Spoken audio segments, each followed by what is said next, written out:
Welcome to today's episode. I know you are going to love today's guest because we're talking about being a mom in medicine, our careers as a reproductive endocrinologist and an obstetrician, dealing with mom guilt, traveling, making time for our relationships, and infertility that women in medicine deal with. I hope you enjoy it. Dr. Stephanie Gustin, welcome. Hi, thanks for having me. Okay, tell our listeners a little bit about who you are, your background, and why you became a reproductive endocrinologist. Yeah.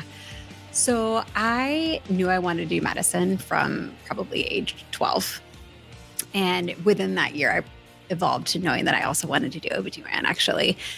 I don't know if anybody listening remembers this, but there used to be this show called The Operation on the Learning Channel. And I used to watch it and was like totally enthralled and saw a C-section and was like, that's exactly what I want to do. So flash forward, my uncle is an OBGYN. And so when I was like in high school, I got to go and hang out with him and I really enjoyed it. And I really liked talking to women about reproductive health and was like just like a very open adolescent, young adult about just things that happen to women. And I think I was kind of a sounding board for my sorority sisters and my friends about like their periods or whatnot. And so then I went to med school and I sort of went in thinking perhaps I would do anything. But when I landed on my labor and delivery rotation was like, fell in love with it. Yeah. Like the day just flew. And I just was like, this is what I'm going to do. So then in my third year, we had some time to do some extra like subspecialty rotations if we wanted to. And I was able to go to the NIH for a little over a month to do research. And I got slated in this REI division and saw like the zebras, the ones that get you like really excited. Yeah. And was like, this is so cool. And then I did an away rotation to check out Stanford. And that's like when I knew for sure I wanted to do REI. It was just like the couples and the patients that we met. I actually met like a 17-year-old who was born with Müllerian agenesis, so no uterus, fallopian tube, cervix, vagina, who had created a vagina using dilators and was then developing some vaginal bleeding. And her mom was like, are they wrong? Is there any chance that she has a uterus? And it was just from trauma. She didn't actually have a uterus, but then we had this long conversation about, gestational carrier and how she could still have babies and this, that, and the other. And that just sort of sealed the deal. Like that was exactly what I wanted to do. So then when I applied for residency, really the only places I looked were places that had fellowships. And so Stanford was that place. And I did my residency there and then stayed for fellowship and then came back to Nebraska where I am because that's where I'm from. And the dream job just sort of unveiled itself. Yeah. And here I am. Just a divine path. Yeah. Yeah. Okay. So you're in private practice. Tell me how your practice is structured. Yeah.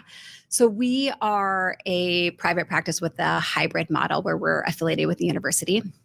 So we provide the resident education for the University of Nebraska Medical Center OBGYN residents in reproductive endocrinology and infertility. And I love that because that keeps us honest and current. It's like best of both worlds. Yeah. Teaching requires you to know what's current and our field is continuously evolving. But on the flip side, we're a private practice.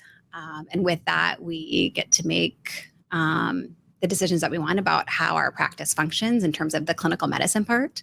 But for me also, it really allows me to use a different part of my brain, which is very fulfilling in terms of learning how to run a business, learning how important it is that if your employees feel supported and nourished in their own work, that sentiment is translated to the patients and just working on retention with employees leads to retention with patients, so on and so forth. So I think that part of owning a business has been a huge learning opportunity for me, but it's also been one of the most satisfying parts of my job.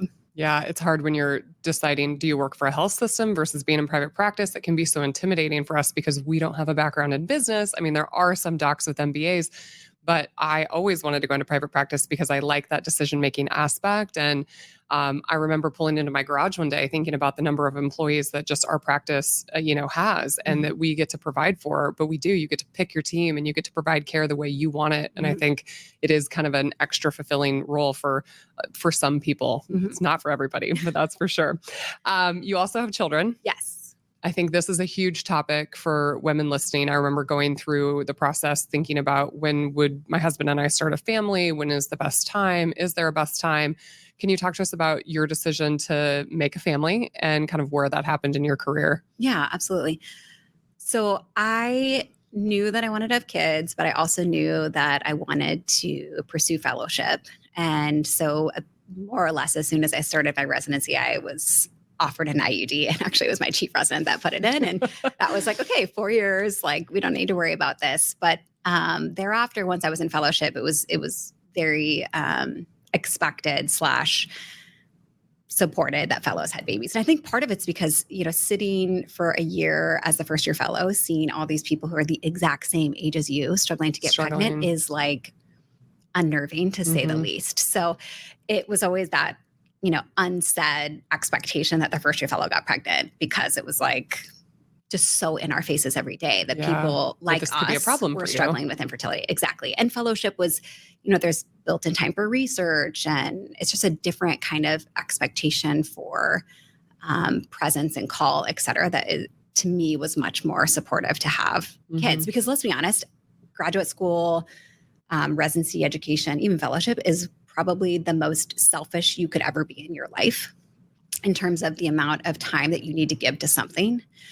And having a child is one of the most selfless things that you can do. And so unless you have family or someone, your partner is completely able to pull way more than 50%, it's really hard to have kids in training. And for me, I just knew that any extra time I had was going to be allotted towards pursuing my career. And so we waited until we were in fellowship. So I had my first kiddo in fellowship. And then once she was 1, we sort of started trying for our second. And my hope was that I was, I kind of think I wanted to be like delivering before I started my first job. Wave that magical wand. Yeah. And then then I had a miscarriage, and, that happens. And so then I remember I actually found out that I was pregnant the day we hopped on the plane to leave California to move to Nebraska. So then I had my second one in my first year of practice, and then had my third actually just 18 months later. Yeah. The third one kind of came in rapid succession, but it's a pretty incredible thing, but it's still, even now, doing what we do requires a village to do it well, I would say. Absolutely. I had so much help. One of the best pieces of advice I got, a female surgeon, Wendy Grant, she's a transplant surgeon at UMC. I hope she's listening to this, because this is one piece of advice that has just never left my mind. She said, Jamie, have children in residency, your time is protected. Have babies in your training, your time is protected. And, you're sitting over here saying, they're telling you, get your birth control, do not get pregnant while you're in your training. There's so much judgment. But I had my first daughter when I was coming into my 4th year med school, had 2 babies in residency.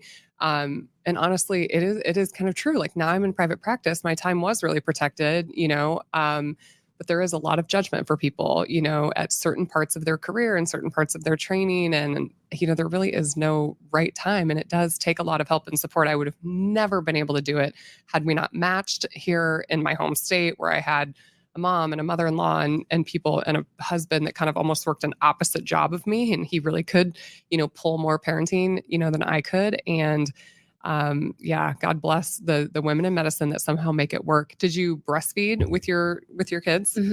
I did. I was lucky in that it was not something that was challenging for me. So I was able to breastfeed all of them for a year, each of them. And I had a really supportive environment. I mean, OBGYNs should be supportive of. Right. They should be the most, but they're not always. Not always. I was going to say, except that when we forget. Yeah. But yeah, so I was able to do that, and that was helpful. Yeah. Yeah. It's, But oh that's my a full-time job. Oh yeah, I remember pumping in bathroom Yeah. stalls and like just trying to be creative, or you're on some rotation that has like long surgical hours and you're like, I need a 15-minute break. My chest is about to explode. Yeah. In fact, actually before my oral boards for general OBGYN, maybe, I had to pump in the bathroom of that little waiting area before you gosh. walk into the boards. It was like Wow. hand pump, like hot mess, but Yeah, like the things that you Right? endure. And I was now you like, get to okay. think back and laugh about it. right? Okay, so talk about being a mom in medicine. Like, do you have mom guilt? How do you be a mom and have a job? Yeah. So I may be in isolation in the sentiment, but one of my favorite mentors said something to me that I can't ever erase, which is she said, guilt is a wasted emotion. Mm.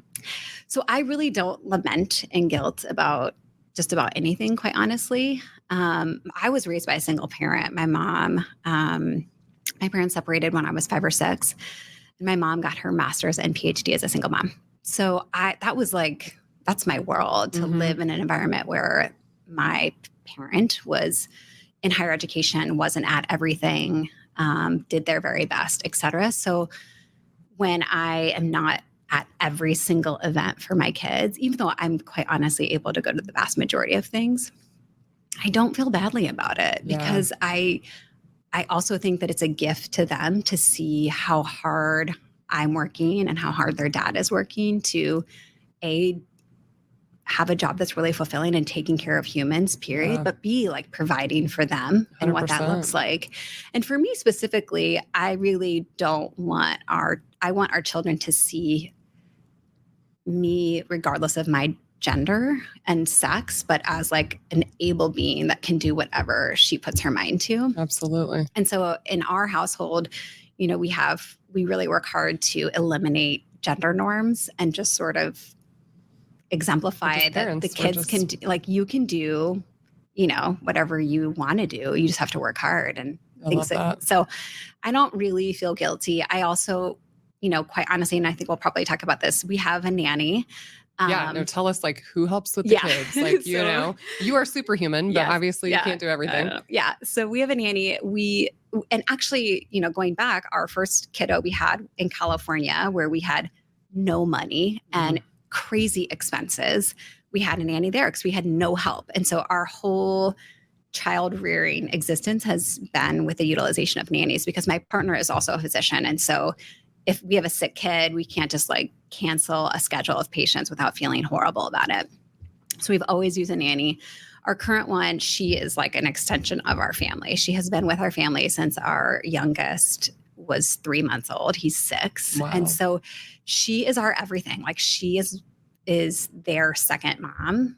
And, in conversations, the kids will be like, Mom, April, like, we're almost like used interchangeably. And I think that might threaten some women. But for me, it's like, that's what I want. Like, I want my kids, if I'm not there, to be surrounded by someone who loves them. Yeah, just about as much. And so that also helps to take off that guilt, because I know that when I'm not there, that there is like a similar, very strong maternal love that's there with them. I love that. And so I do me, and I know that I can't really do it without her. Yeah. And so to go into that a bit further, she works a lot for us. We have her working 50 hours a week because that's like really our schedules in terms of what we do. Right. And so she comes in the morning, gets the kids ready for school. We're walking out the door to go to our respective jobs. And then she also does stuff around the house. Like, she helps with laundry. She does all things kid for sure. And then where time allows, she does adult. Just other things for the home. But she'll do like grocery shopping, and she'll make meals for us. Not every day, but most days. And that's been huge in terms of being able to come home and not at 5:30 or 6 be like, ugh, now what are we going to have for dinner? And we've sort of ebbed and flow in terms of, do I meal plan? Does she meal plan? And I just like show up and eat what's at the table. And both of those have been effective. And I think they kind of run in seasons depending on what's happening for her and what's happening for me. And if I'm wanting to, make some changes in what we're having for dinner at home, or change my diet or whatnot. But we do have a lot of help. And there was a time where she was temporarily kind of backing down because she also recently had a baby. And so I was like, okay, we still have these things that need to be done, and trying to find someone to kind of come in a few hours per week to just do odds and ends things. Because in order to be fully present for our kids when we're home, like those things have to happen by someone else. And we're kind of unapologetic about it at this point because it makes our quality time as a family so much better. And on the flip side, I will say that our kids, we spoil them definitely more so than what I had as a child. Oh yeah. I see that in my reflection in my own childhood sometimes. What? Yeah. But at the same time, our kids are expected to put away their laundry. Our kids are expected to clean up their rooms. Like there's not a magic fairy that does everything for them. My kids actually do their own laundry. Oh, that's amazing. Ours aren't quite as old. There's a lot of help involved, but it's like those life skills. Like that's not like doing everything for them isn't teaching them anything, right? But it's probably actually even harder to make them do it. And walk them through the process. It is harder. It'd be so much easier if I just put their clothes away. But I want them to also just appreciate that there's a magic laundry fairy. Like every time you take that shirt off because you decided you wanted 3 outfits today, right? Like you got to hang it back up. You can't just throw it in your laundry bin. And same goes with cooking and cleaning and putting your dishes in the dishwasher. They have to become successful humans one day. Yes. So, okay. Yeah. What other ways do you make your life easy? So, I mean, I have somebody who cleans my house. I mean, these are the same. I do not apologize for it. It is what allows me to be present with my family and be present in my job and do all the things we do. Are there other little hacks that women are not thinking about? I've heard of people who even have laundry service. Yeah, we thought about that.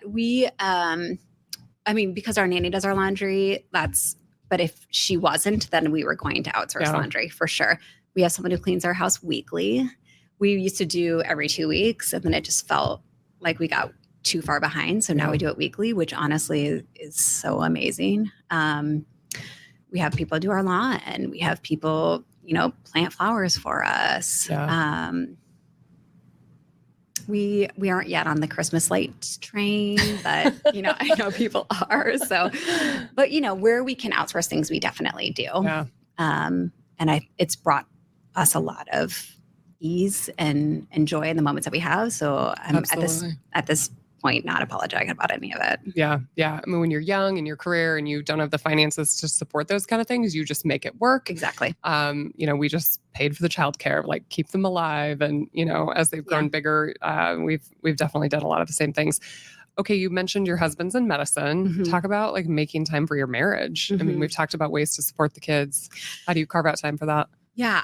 We do our best by traveling, quite honestly. And we get a travel itch pretty frequently. That's kind of where we really exhale and kind of fall into what it was like when it was just the two of us without our kids. Not that long ago, actually, I remember my husband saying, like, I love being a dad, but I really miss when it's not just us. It's interesting, right? So that's kind of how we just really reconnect. It's been hard. I bet you would agree, but as our kids have gotten older, their schedules are becoming out of control. Totally out of control. And so it's like we're, ships passing in the night in terms of like, okay, you're going to this basketball game, I'm going to this soccer game, and like we'll reconnect at the end of the day. But we go on date nights or go out without our kids every week. Because that's just like intentionally important for us. Because otherwise our kids always want our attention, and we love them and we want to give that to them too. But I think it's good for them too to see what a loving bonded relationship looks like. Right. I remember our daughter was like, "You're going on vacation again? Why aren't you taking us?" And I looked her straight in the face and I said, "Because your daddy and I need time without you." And she was kind of like, but she kind of got it at the same time, And so I totally agree. And as an OBGYN, honestly, if you don't leave town, it's really hard to unplug. Yeah, absolutely. When we are just constantly like inbox and voicemail and text message and phone call, and we're pulled in all these directions by our job and our family and our kids and everything. So it is just, sometimes you literally just have to go off the grid. What are maybe the top two places you and your husband have escaped to if women are like looking for ideas? You know, we did our residency and fellowship in the Bay Area, and wine country is like our favorite place in the continental US. Okay. We go every year, if not more than once a year. Mother's Day is like a really interesting holiday for me because, you know, while I'm a mom, it's like a really special time to be celebrated by my kids. But I also lost my mom when I was young. And so it's kind of like bittersweet. And I am a mom like 365 days of the year. Yeah. So on Mother's Day, I would prefer just doing exactly what I would love, which isn't not necessarily being with my kids, quite honestly. So we go to wine country every Mother's Day weekend. Wow. And it just feels like an exhale. I love being there. I think it's one of the most beautiful places. And I love to geek out about the science of how wine is made and how it tastes and et cetera. So we do that. And I don't know anybody that hasn't loved it when they've gone. Incredible. So that's one of our favorite places. And then, you know, something very simple too, but we've been going to Colorado more often, especially now that the kids are older. But my husband was like, I feel, and this is sort of, I don't know, maybe transcendent, but I feel the closest to heaven when I'm in the mountains. Yeah. But it's just like one of the most beautiful places. Yeah. And again, it's like an easier place to unplug. We've traveled internationally a lot. Like I love going to Europe and all those things, but there's so many gems just close by. There's there's a lot more hoops to jump through than just, you know, places that are not as far away. Well, I always joke, I love Nebraska. I'm biased. I'm raised. I've actually never lived out of the state, but I think that traveling is so awesome when you live in Nebraska because we don't have oceans and we don't have mountains. And so you get to go to these places that are so incredible at all the things they have to offer because we don't have them. Exactly. No, it's still a great place to live and raise your children. But I just had a friend that relocated to Hawaii when you said like this transcendent feeling, like she just felt like called. Like she was like, every time I was there, it just felt like me and I was alive. And sometimes you can't ignore those feelings. No. So how do you take care of yourself mentally and physically? A huge problem for a lot of doctors. I exercise like most days of the week, 6 to 7 days a week. How do you fit it in? So Zach and I, my husband, when we got together, we both were people who exercised regularly. And actually, I was a dancer growing up. So like going to the gym or running was like not something that I was like keen on.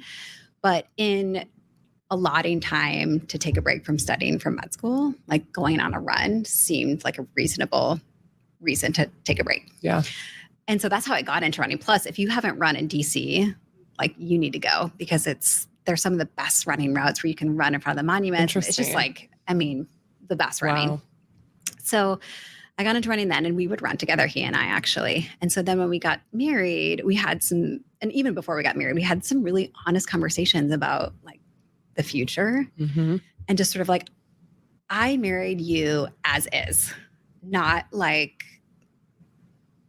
100 pounds heavier and whatnot. And so what can we do to like be who we came to the table indefinitely. And so we made this promise that if one of us wanted to work out, the answer was always yes. And that the other person would always just prioritize that and just make it possible to say yes.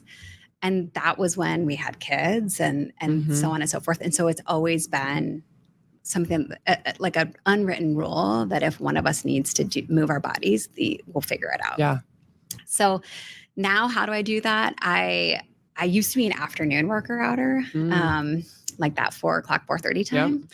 But then life and work bled into that. And so I had to really embrace the early morning exercise, which I remember that transition was so painful. It just like felt like just even harder. But now you're used to it. Oh my God. I just like, I can't not do it. Yeah. It's so amazing. So I'm like, get up at 5, work out, and then ready to rock and roll. Same way. It's the only time of the day that's like protected, you know? I mean, I'll occasionally have a gal in labor, but I wake up, my kids are still in bed, you know, and it's my time. I always call it like pay yourself first. It's just like, okay, I've like poured into myself and now I'm ready to go. Now I'm ready to go to work. I'm ready. And honestly, it kind of gets your brain fired up, gets everything going. So I love that. Do your kids exercise with you? Not at 5 a.m. Yeah. But I mean, like they know that you guys work out. Like, is it part of kind of like the family culture of like Yes, move your body and they all play sports and are expected to move, and we're not really a sedentary family. So we have bikes and go on bike rides, and I love that. We have our little block that we live on is a third of a mile. So there's been times where my husband is out of town, and so I didn't have a sitter, so I had to run like 12 laps around the block to get 4 miles. And so I just put those kids, and I was like, join me on a lap, and they would just run with me and take breaks, and it's been really fun. I love it. Okay, so you wake up at 5 a.m. to work out. Yep. Tell us more just like about your job. What's the daily life of an REI? Yeah, it's pretty variable depending on the day of the week, but for the most part, I need to be in the office somewhere between probably 7 and 8. So get up, work out, shower, pass off with the nanny, head to work, and then I'm usually there until 5. So I can. How many days a week? 5. 5 days a week. That's just because I really like my job. Okay, we'll allow it. You seem to be doing it okay.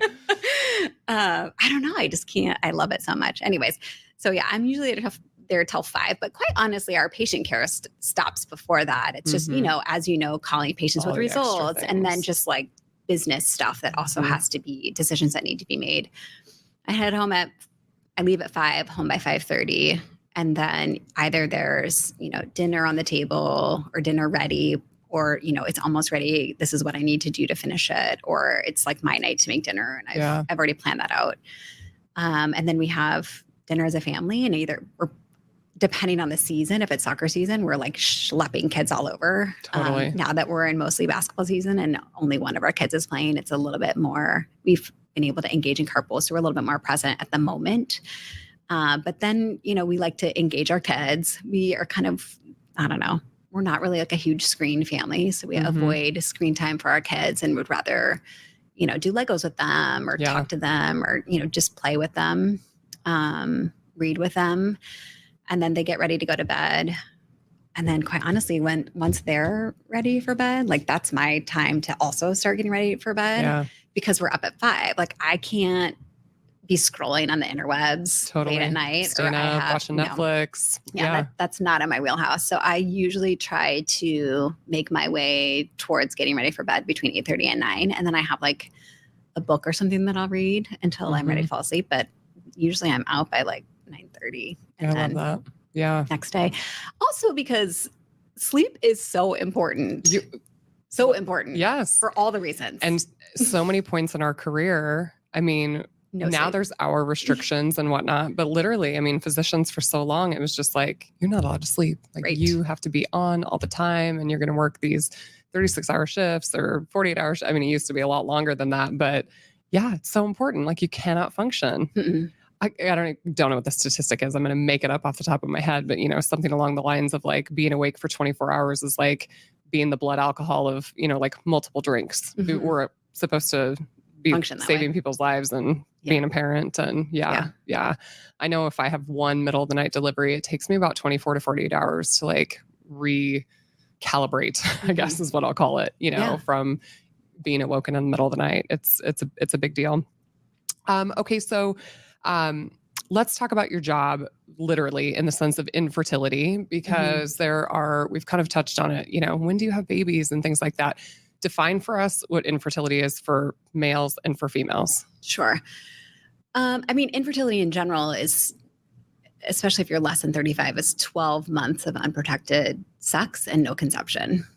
It's really that kind of for all people, if you will, but we recommend earlier evaluation if you're over 35 and less than 40. So if a female's or over 35 or less than 40, then they should be seen within 6 months. If they're over 40, they should actually be seen immediately. And that doesn't mean that like they need to immediately start into treatment, but they should be seen and evaluated, make sure there's nothing wrong. Like you don't need to do a trial run, like at least just make sure that all the players are at the table. And then if you want to proceed with attempts on your own, great. Or if you're like, we decided to start later and we didn't do any fertility preservation and we know we want 2 kids, then your treatment needs to be geared at not only conception now, but fertility preservation for the future, things like that.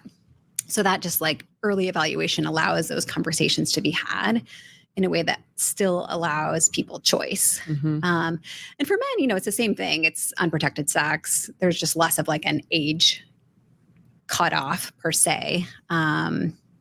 But then, with men, certainly if they don't have any sperm, or if they have a history of cystic fibrosis, or if they've, previously had a vasectomy or significant, trauma, surgery, et cetera, then they need to be seen earlier as well. Yeah.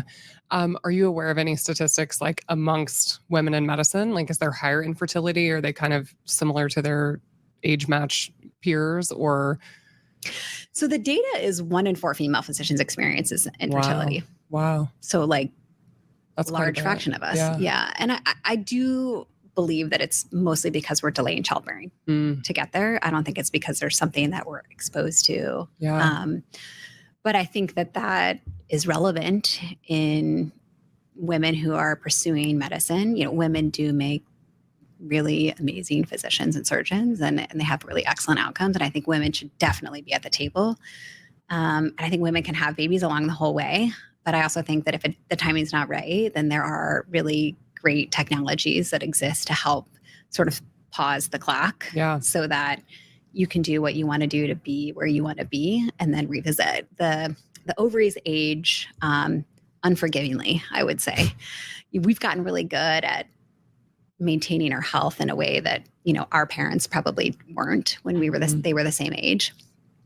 But our ovaries haven't caught up to that. The uterus is less fickle about the age. Exactly. So you can be older and carry a pregnancy with, perhaps some elevation of risk, but not the staggering statistics that we see if you start trying when you're in your 40s. Mm-hmm. So, So expand on these technologies there's, a 35-year-old woman listening right now who's deep into her career in medicine and things are going well, but maybe she doesn't have a partner or something like that. What options does this patient have? Yeah. So I would say most of us recommend pursuing oocyte cryopreservation or egg freezing. Okay. That is kind of the most open-ended potential to freeze your fertility or preserve your fertility without committing a paternal lineage to your future fertility. The other option, if you have a partner and you're like without reservation at all about the future of your relationship, you could freeze embryos. But we also know that 50% of couples in the United States don't continue their marriages. Exactly. Yeah. And so even couples who are married, quite honestly, I typically say, I know that you're married and I know that you love each other, but like if we're, you gotta have a plan. What are we putting gonna do? All your eggs in one basket, quite literally, you might want to either save half as just eggs, just in case, or just freeze eggs. Interesting. And then go to use those later on. And there's really nice calculators that exist based upon data and science that can kind of estimate your odds of a live birth based upon your age and the number of eggs that you had at that age that were frozen, so that you can freeze eggs to a point that you feel like you have a decent insurance policy. Yeah. What's like the upper age limit? Maybe there's somebody listening that's 40 or 45, or what's the cutoffs, or are there cutoffs? Yeah. So I would say egg freezing, you can do it as you get older. It's just your egg quality and quantity goes down and it's less efficient, and it feels like potentially an unfulfilled promise if you're in your 40s trying to freeze eggs. Okay. You absolutely can.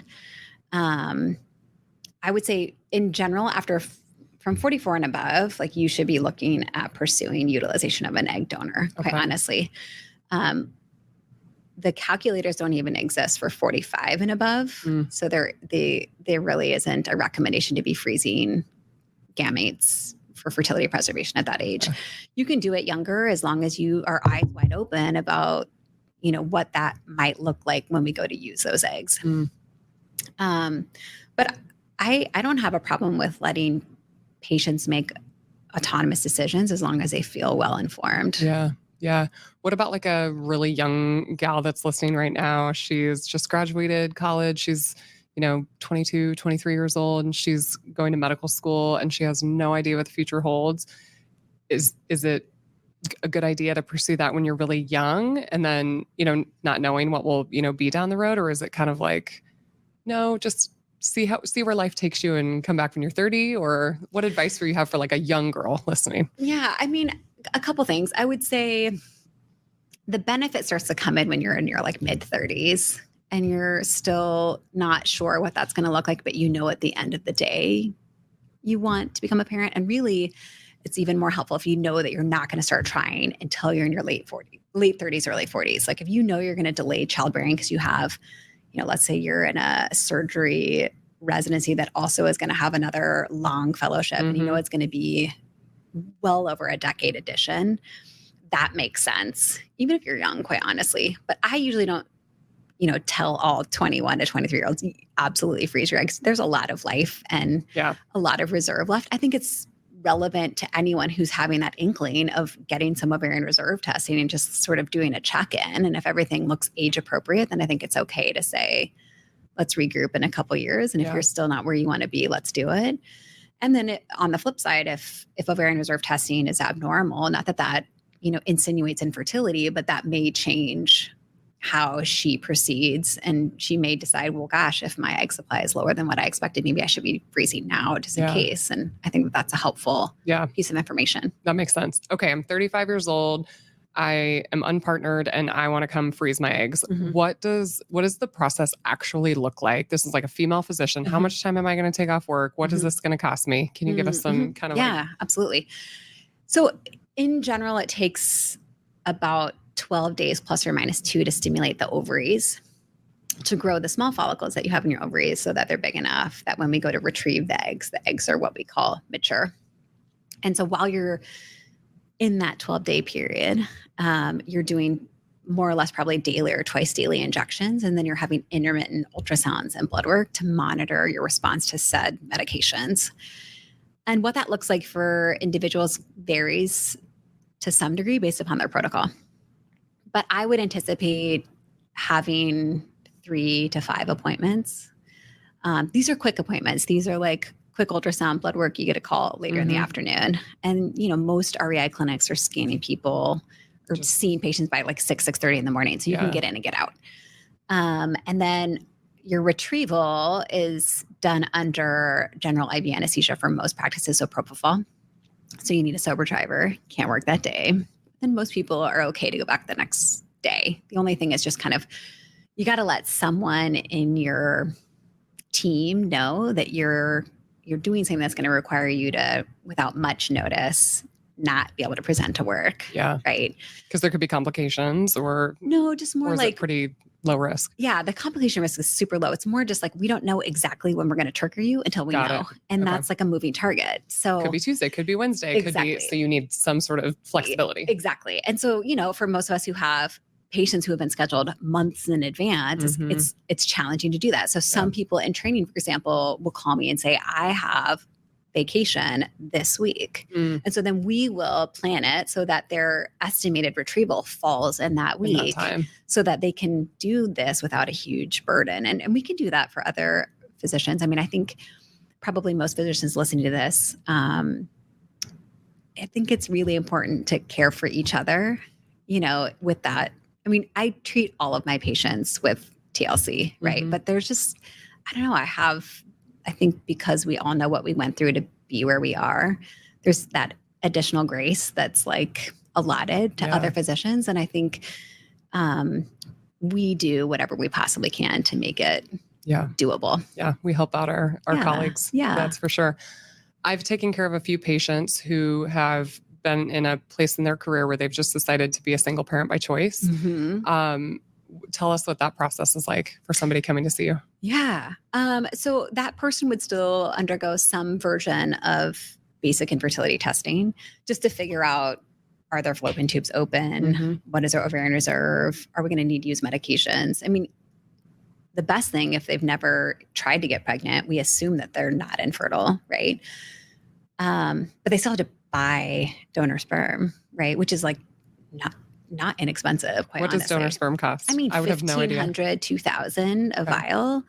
And one vial works for one insemination. And if you're 35 and you have no infertility, your chance of getting pregnant is 20%.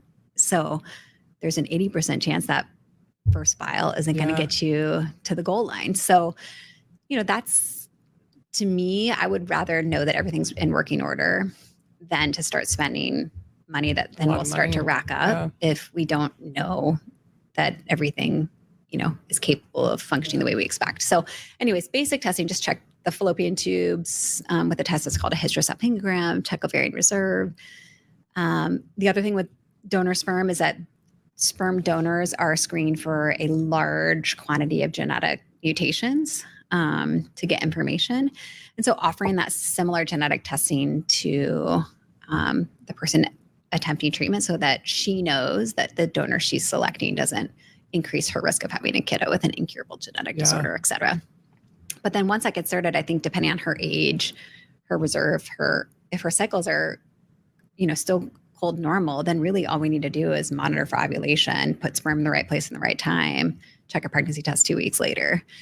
I think I see a lot of patients who get impatient doing that. And so they're like, can we just add some drugs into this? And then I have to remind people that that's how we increase our risk of multiples. And, how do you feel about being a single parent and having twins, for example? What support system do you really have? So we have those conversations, but that's definitely a viable option. And I actually think that I'm curious if you are, but I'm definitely seeing more women who are like, I'm ready to be a mom. And that partner is just not in my wheelhouse, and I'm not going to not be a mom. So let's just do it. I've definitely seen it more in the last couple of years than I had really in my career. Yeah, for sure. And they always seem to be very professional women. They're kind of in these high achieving, jobs and careers, and they know they want a family, and they know that, their fertility has a time clock on it, and they're ready to do it. And same thing, I talk to those patients too. Okay, what's your support system? Exactly. Because I knew what it was like, and I leaned on my partner heavily when my child, when the girls were really little. So you definitely need that in place. To backtrack for just a second, cryopreservation, what would somebody expect to pay for that if they went through one cycle of freezing their eggs? Yeah. Around 8,000, 8,500 is pretty national average. Okay. Is there an outcome difference if you freeze eggs versus freezing embryos? Yes. Freezing eggs is the most versatile way that you can preserve your fertility, but there's the least amount known about the reproductive potential of those eggs. If we make embryos, and we even go to the point of testing those embryos to assess, chromosome content, and we know that you have euploid or embryos that have 2 pairs of 23 chromosomes, then your odds of implantation go up, or pregnancy, live birth are 65+%. So that's a huge different amount of information that you have when you have embryos versus eggs. Eggs thaw at about 90% of eggs will recover, and then we inject with sperm for fertilization and then culture them and watch things play out. And beyond that, once they survive the thaw, they should behave as the age they were when they were retrieved, et cetera. But if there are young women who go through IVF who have a higher percentage of aneuploid embryos than what we would expect.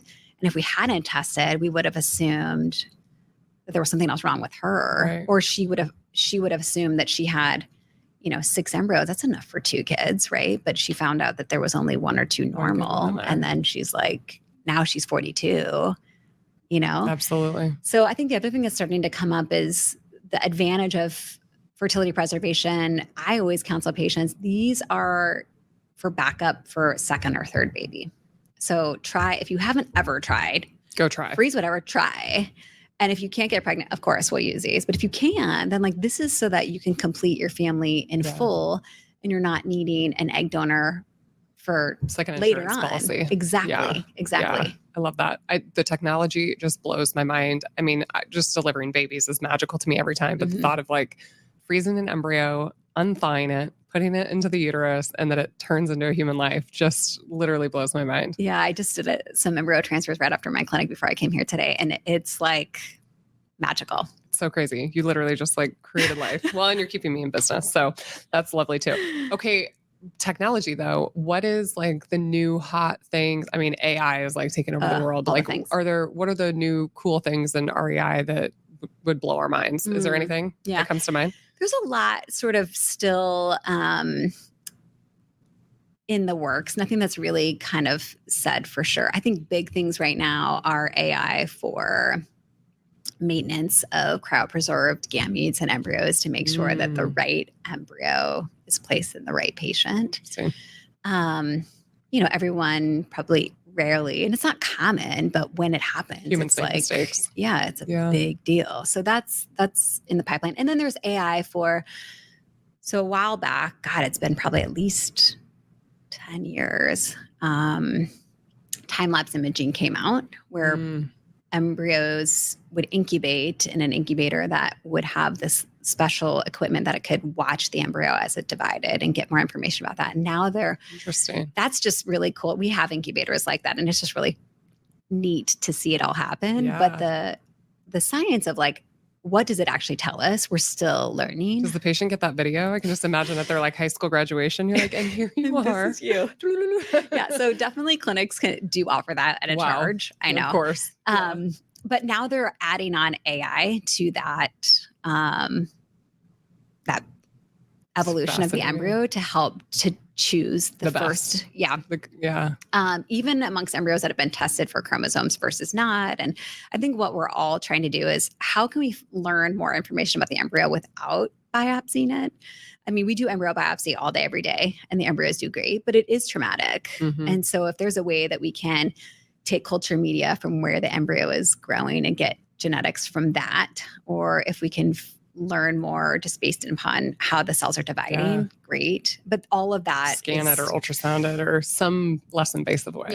All those things are still in evolution. Wow. But it's really cool. Wow. And then the other thing is like, I actually just talked to a patient the other day. It was like, so your odds of success are about 65% with a euploid embryo, which is awesome. I mean, IVF success rates, 30 years ago were like 20%. Yeah. It's like really evolved. And now we're giving those statistics with one embryo at a time. And it used to be that, people are putting in this embryo, here's your chance. All these babies. This embryo, here's your chance. Yeah. Incredible. But still, it's not 100%. And people are like, so why, what's keeping it from being successful? So that's where we're still also just spending a ton of time and energy is trying to understand either why certain euploid embryos aren't making babies or what is involved in implantation that's preventing, the uterine environment, the uterus, microbiome, all the things. Yeah. Wow. So it's cool. Wow. Well, this has been so fun, Dr. Gustin. Tell people where they can find you, your social media handles, your clinic. Yeah. So my social media is Instagram at Stephanie Gustin MD. And then our clinic is the Heartland Center for Reproductive Medicine. Our website is www.heartlandfertility.com. I know I'm so honored to share patients with you and be one of your colleagues. And thank you so much for all your incredible information today. Oh, thanks for having me. Thanks, Steph. Thank you for listening to today's episode. I really hope you enjoyed it. If you could do us a little favor and share it with your friends and family that would find it helpful, just go ahead and like, subscribe, and share. We appreciate you.